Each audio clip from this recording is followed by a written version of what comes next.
A couple of days ago, a content creator on this platform who also happens to be an emergency physician asked a question to their large audience of more than 500,000 people, and I'm paraphrasing, why does it seem as though many African American patients often have people on their phones when they, a doctor, enters the room? Now, before I begin, I want to remind you that this platform that I've created has a core purpose of education, and I am not here to demean or embarrass anyone.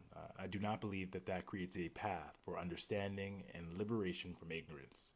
I would also like to say that if you are a person of color, a person who is marginalized, or a person who is othered in any way, shape, or form, and in professional and social environments, you are tasked with the job of educating others about your lived experience, I just want to remind you that that is not your job. You are never required to educate those around you about how systemic structures of hatred affect your life.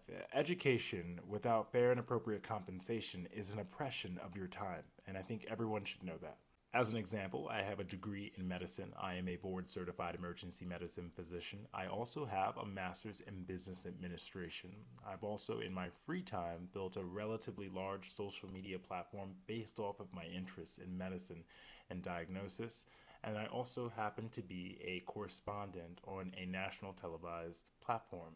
Can you imagine how frustrating and annoying it might be to walk into a room and for my experience, my training, my talent, my education to be reduced to questions simply asking me about the color of my skin? Which is why my price to answer that question is very high, to accommodate the value of my time. But today's education for you is free. Congratulations. Now, there are many reasons why someone, a patient, might have someone else on the phone with them during a medical encounter. If I notice a pattern like that with my patients, I would ask them. But you should also know that hospitals and emergency rooms specifically can be a dangerous and frightening place for people of color. As an example, there are numerous studies that show Black Americans are systematically undertreated for their pain compared to their white counterparts. And unfortunately, that is not required medical education, which is why it is one of my firm beliefs that we continue to have a difficult time within medicine addressing racial bias, addressing acts of medical violence, and also simply repeating history. But thanks to the incredible education and leadership of those working within diversity, equity, and inclusion, more and more people are understanding important historical references which we must never forget. For example, the Tuskegee syphilis experiments of the 1930s.